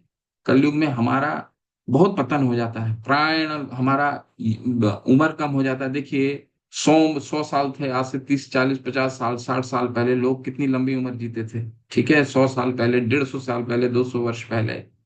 तो अब वो आयु घटने लग गई है। विज्ञान कितना भी कोशिश कर रहा है, ठीक है, किसी के द्वारा बढ़ा जा रहा है, परंतु हमारा जो जीवन शैली है, इससे तो नहीं लगता कि इससे हम उम्र में बढ़ना, हमारा उम्र में प्रगति होने। 100 वर्ष था। प्राण अल्पायुष कलो यस्मिन युगे जना मंद सुमंद मत्यु मंद भाग्या ही प्रदता। हमारा आयु कम हो गया है, झगड़ालू हो गए हैं, हमारा बुद्धि कम हो गई है, ऐसा शास्त्रों में वर्णन है कलयुग का चरित्र के बारे में। तो उसके लिए भगवान ने क्या किया, हम जैसे ही लोगों के लिए बहुत आसान कर दिया। जहां बुद्धि कम हो गई है, स्मरण शक्ति कम हो गई है, 2 दिन पहले क्या किए वो याद नहीं रहता, उसके लिए भगवान ने क्या किया, नाम नामकारी बहुधा निज सर्व शक्ति, सभी शक्तियों को नाम में डाल दिया। ये सब पढ़ने की जरूरत नहीं है, ये सुनने की जरूरत नहीं, वो मत करो, ये सब करने की कोई जरूरत नहीं, मैं अपनी सारी शक्तियों को लगा दिया। ठीक है, माता ने बहुत सुंदर बताया कि इससे पूरा कलयुग में सारा कार्य हो जाता है। इसलिए साधना भक्ति की शुरुआत ही यहीं से है। ठीक है, सुधीर प्रसारी प्रभु और क्या कहते हैं आप, महिमा कीजिए दो, उसके बाद फिर मैं कंक्लूड करूंगा। प्रभु जी मतलब व्यक्ति में जीव में चार दोष रहते ही हैं। वो मतलब धोखा देना, धोखा खाना, वो गलती करता है, अपूर्ण इंद्रियां हैं। तो वो भगवान ने ये कहा भी गया है कि राम से बड़ा राम का नाम। तो चैतन्य प्रभु ने ये चूंकि हमें दिया, और कि इस युग का ये महामंत्र, और सब तो मंत्र है, ये महामंत्र है, तो महामंत्र से ही हमारा उद्धार होना है। चार जगह कंसंट्रेट हम इसी मंत्र के द्वारा अपने को कर सकते हैं। ये बहुत ही सुगम उपाय है कलयुग का, इसलिए इसका बहुत ही महिमा बढ़। परंतु प्रभु प्रहलाद महाराज ने तो बोला कि नहीं, नवदा भक्ति करो, श्रवणम कीर्तनम स्मरणम विष्णु विष्णु स्मरणम। तो नवधा उसमें भक्ति तो में प्रभु जी जैसे कीर्तन आता ही आता है, उसमें भी सेकंड स्टेज पे, तो लेकिन अब कलयुग में तो इतना अब वो नहीं है, व्यक्ति के पास समय ही नहीं है, तो वो मतलब इस मंत्र के द्वारा, चूंकि ये भगवान का दिया हुआ है मंत्र, चैतन्य महाप्रभु का दिया हुआ, तो इसकी महत्ता बहुत ही अनमोल है, राधा कृष्ण के फॉर्म में जो आए। तो इसलिए हमें इसका अनुकरण करना चाहिए, अनुसरण करना चाहिए इसका। हरे कृष्ण। परंतु एक तो प्रहलाद महाराज भक्त ने ये बोला, महाजन थे, लेकिन भगवान स्वयं क्या कहते हैं 8वें अध्याय में, अंत काले च मामेव स्मरण मुक्त्वा कलेव, जो मुझे स्मरण करेगा वो मेरी जी गति को प्राप्त होगा। तो जी। उन्होंने भी तो नहीं बोला कि नाम करो, उन्होंने स्मरण करने के लिए बोला, नाम तो करने के लिए नहीं बोला भगवान ने। कैसे इसको काटेंगे? क्षमा कीजिएगा प्रभु, मैं बस सिद्धांत को और क्लियर करना चाह रहा हूँ। ठीक है। जी भगवान क्या कह रहे हैं, अंत काले च मामेव स्वर्ण मुक्त्वा कलेवरम, ये हम्म, पर्याति सदमद भावम यान्ति न अस्त्र संशय। तो स्मरण के माध्यम से तुम मेरे तक पहुंचोगे, नाम हम्म। के बारे में तो कहीं नहीं पहुंच बोला उन्होंने। नाम भी प्रभु जी उनका, वो नाम लेने से हम कंसंट्रेट अपने आप को कर सकते हैं ना उनके प्रति। ऐसे केवल याद करने से तो नहीं काम बन पाता है हमारा। चार जगह हम तो जीव हैं, तो बद्ध जीव, कभी इधर जाएगा ध्यान, कभी उधर जाएगा, है ना। तो कंसंट्रेट अपने आप को हम इस मंत्र के माध्यम से ही कर सकते हैं भगवान को। हरि बोल हरे प्रभु। कृष्ण बाबा जी, इसमें थोड़ा मैं ऐड कर सकती हूँ। बताइए। हाँ, वैसे कि कलयुग की बात है, कलयुग में जप यज्ञ है, जप यज्ञ और हम रूपानुगा भक्ति में विश्वास रखते हैं, और इसी वजह से श्रीला प्रभुपाद ने हमें ये मंत्र दिया है कि ये ही मंत्र है जो हमें तार सकता है कलयुग में, और कोई भी मंत्र तार नहीं सकता। और उन्होंने ये भी कहा है कि हमें उच्चारण बड़े मतलब उच्चार करना चाहिए और जोर जोर से बोलना चाहिए कि बाकी के जीवों भी सुन रहे तो उनका भी सुकृतिवान हो, उनका भी उद्धार हो। हरे कृष्ण। हरे कृष्ण। ठीक है, बहुत सुंदर, आप लोगों ने बहुत सुंदर भाग लिया। ऐसे भाग लेने से आप लोग से सीखने का मौका मिलता है। हरि प्रभु जी, हरि। हाँ हाँ, अमृत प्रभु प्लीज बोलिए, बोलिए प्रभु। हरे कृष्ण। हरे कृष्ण प्रभु जी। Yes, अ, जी जी प्रभु सर। जी हरे कृष्ण प्रभु जी, दंडवत प्रणाम। प्रभुपाद ने कैसे इस कलयुग में हमारे पास समय बहुत ही कम है सभी लोगों के पास, तो प्रभुपाद ने भक्ति को, ताकि हम लोग सब वैकुंठ का रास्ता देख सके, हमारा जीवन धन्य हो सके, इसलिए बहुत ही सरल भाव में भक्ति का रास्ता बताया है, जिससे हम लोग हमारे खुद के जीवन का प्रोग्रेस कर सकते हैं थ्रू हरि नाम महामंत्र के थ्रू। सबसे इजीएस्ट वे भक्ति का है ये, प्रभु जी, जिससे रूप गोस्वामी प्रभु ने अपना भक्ति चंद्रिका में सीधा बताया है, कलयुग में जीवों का उद्धार सिर्फ हरिनाम से हो सकता है। और पद्म पुराण में भी कहा गया है कि जो राधा कृष्ण के दिव्य नाम का हरे कृष्णा महामंत्र का जप करता है, वो मतलब गोलोक के, मतलब गोलोक जाने के अधिकारी बन सकता है, अगर उसका मतलब चेष्टा, उसका नाम के प्रति जो श्रद्धा है, महिमा है, उसमें अगर लग गया तो उसका अधिकारी बन सकता है। तो नाम का न, तो जीवों का उद्धार सिर्फ नाम से हो सकती है। जैसा कि माता जी लोग, प्रभु जी ने बताया कि सतयुग में यज्ञ वगैरह सब चलती रहती थी, साधना, तो यहाँ कलयुग में सिर्फ नाम ही, संकीर्तन ही आधार है जिससे जीवों का कल्याण हो सकता है, उद्धार हो सकती है। कल गौर हरे लीला कृष्ण है, प्रभु। गो पूर्णिमा है। नवीन त्यागी प्रभु जी कुछ कहना है? प्रभु जी ये तो ऐसा, हाँ ये ऐसा सुख है प्रभु जी, मुझे लग रहा है इसकी तो डिबेट ही नहीं कर सकता कोई, क्योंकि ये सुख ऐसा है इसको तो कोई एक्सप्लेन ही नहीं कर सकता। क्योंकि ये एक्सप्लेन कर ही नहीं पाएगा कोई। ये तो सुख मतलब एक ऐसा, जैसे किसी ने कोई कुछ खाया है तो गुड़ का टेस्ट लिया, तो उसको गुड़ खा के ही उसका अनुभव कर सकता है, और वो उसको बता ही नहीं पाएगा कि भाई ये क्या इसका, कि भाई गुड़ कैसा होता है। वो कहेगा भाई खा के देखिए आप कैसा है, तो वो तभी महसूस कर सकता है। तो मुझे तो ये लगता है कि ये तो बहस पूरे दिन चलती रहेगी, पूरी रात चलती रहेगी, क्योंकि ये तो जिसको सुख मिल गया है वो एक्सप्लेन ही नहीं कर पाएगा कि भाई मेरे को क्या सुख है। वो तो ये कहेगा कि आप इसको गा के देखो, तभी आप इसको जो है सुख प्राप्त होगा आपको। आप तो इस मतलब मंत्र को आप करके देखिए, तभी तो पता चलेगा। मतलब जैसे एक ऐड आती थी ना, मेलोडी खाओ और खुद जान जाओ, तो वैसे ही वो चीज है कि ये कि हमें जो है इसको सुख पाना है तो हमें इसको करना ही पड़ेगा। बस इसका एकमात्र यही उपाय है, और इसको आप किसी को समझा ही नहीं सकते और ना किसी को बता सकते कि भाई कैसा सुख है।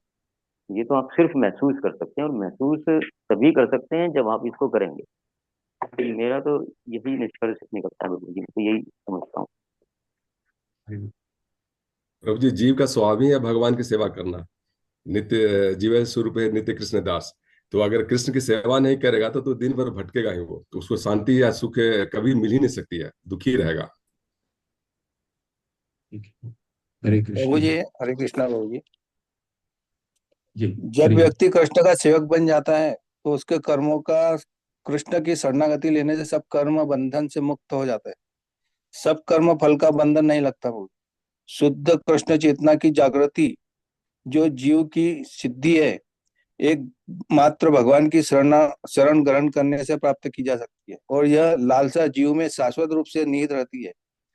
श्री चैतन्य महाप्रभु बताते हैं, नित्य सिद्धि कृष्ण प्रेम साध्य कभू नए, शरणादि शुद्ध चित्ते करे उदय। कृष्ण के प्रति प्रेम जीवों के हृदय में शाश्वत रूप से स्थापित रहता है, और यह प्राप्त करने के लिए श्रवण तथा कीर्तन यही एकमात्र शाश्वत साधन है। इससे जीव का हृदय शुद्ध होता है और वह खुद जाग जाता है। यह श्री चैतन्य महाप्रभु की वाणी है। हरे कृष्ण कृष्ण कृष्ण हरे हरे, कृष्ण हरि हरे हरे राम राम राम राम हरे हरे। इस महामंत्र का जप कीजिए और सुख पाए। हरे कृष्ण। तो हरे कृष्ण। हरे कृष्ण। तो कल गौर पूर्णिमा है। जो अभी 16 माला नहीं कर रहे हैं, अगर इतनी महिमा, हम 5 मिनट में नाम की महिमा को कर नहीं सकते, पर इसकी महिमा जैसे आप लोग सभी ने बताया, इसको महसूस करना है। कल गौर पूर्णिमा है। जो 16 माला नहीं करते, कोशिश कीजिए 2 घंटा बैठ करके एक आसन पे 16 माला कीजिए। जो 16 माला करते हैं वो कोशिश कीजिए, जिनके पास समय है, कल होली का भी पर्व है, जिनके पास समय है उसको बढ़ाने का, कम से कम 5 माला, 4 माला, 6 माला, 25 माला तक लेकर के जाइए। जो 16 करते हैं, जो नहीं करते हैं वो निश्चित रूप से कीजिए। अगर इसकी महिमा इतनी अपरंपार है, सब लोगों ने महिमा इसकी बोली।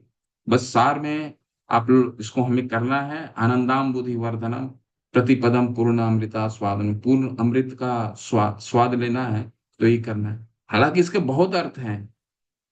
चैतन्य चरितामृत में कहा इसका बहुत है, हरि नाम नाना अर्थ दुय मुख्यतम, लेकिन 2 मुख है। हरि नाम नाना अर्थ दुय मुख्यतम, सर्व मंगल हरे प्रेम दिया हरे मन। दो दो काम ये मुख्य करता है। हरि नाम क्या करता है? सर्व अमंगल हरे, हमारे जीवन का जितना अमंगल है, आप लोगों ने बताया, सब अमंगल को हर लेता है। इस हरि नाम की इतनी महिमा है। सर्व अमंगल हरे दिया प्रेमे हरे मन। और भगवान के प्रति अमंगल हरने से क्या होता है? हमें अपना स्वरूप पता चलता है। और प्रेम दिया हरे मन, इस नाम में इतनी शक्ति है कि हरि के प्रति हम आकर्षित होने लग जाते हैं। प्रेम, और वो प्रेम विकसित होता है, इसमें इतनी महाशक्ति है। इसलिए नरोत्तम दास ठाकुर ने क्या बताया, ये जो हरि नाम है, गोलोकेरा प्रेमाधान हरि नाम संकीर्तन, ये हरि नाम जो है यहाँ का नहीं है, इस भौतिक जगत से बाहर से आया हुआ है। ठीक है, तो इसको अगर हम अपनाते हैं तो क्या होगा? सर्व अमंगल हरे प्रेम दिया हरे साहब, हमारा जीवन का सब अमंगल हर लेगा। कल कीजिए आप लोग। और दूसरा क्या कार्य करेगा? सबसे मुख्य कार्य क्या करेगा? हमें भगवान के प्रति प्रेम उत्पत्ति होगी इससे। ठीक है। और प्रहलाद महाराज ने भी जैसे बताया, नव विधा भक्ति में भी चैतन्य चरितामृत में बताया गया है, एक कृष्ण नामे करे सर्व पापाशय, नव विधा भक्ति पूर्ण नाम है ते है। कि कि ये तो पाप का क्षय करता ही है, जैसे हमने अभी बहुत बताया, सर्व अमंगल हरे, पाप का क्षय करता ही है।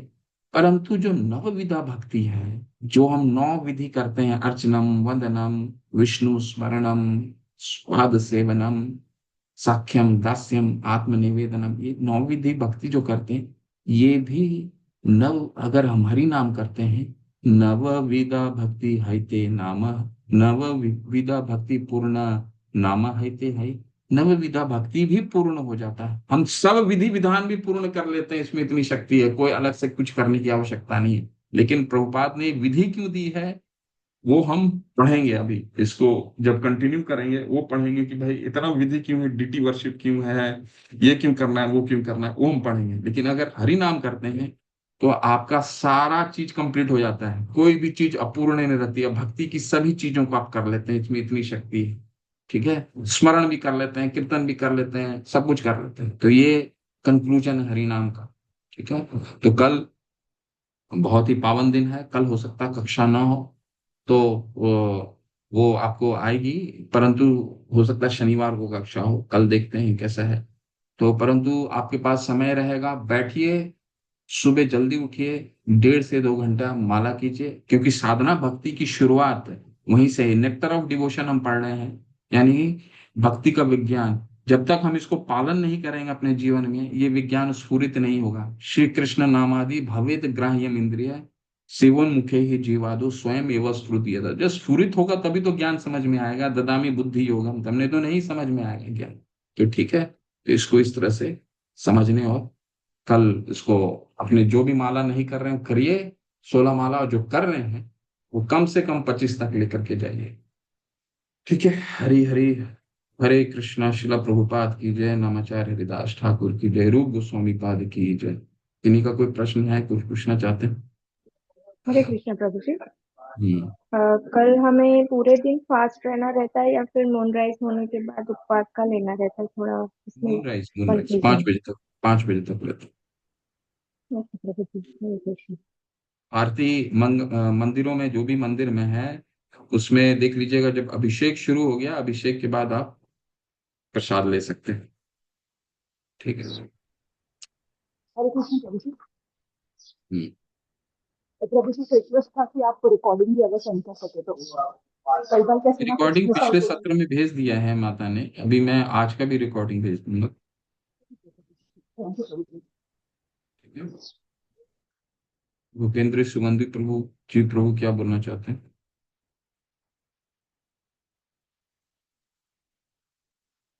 ठीक है, चलिए फिर। वांछा कल्पतरुभ्यश्च कृपा सिंधु एव च पतिता नाम पावनेभ्यो वैष्णवेभ्यो नमो नमः। अनंत कोटि वैष्णव वृंद की जय, शिला प्रभुपाद की जय, नामाचार्य हरिदास ठाकुर की जय, षड गोस्वामी की जय, निताई गौर प्रेमानंदे, हरि हरि हरि हरि बोल।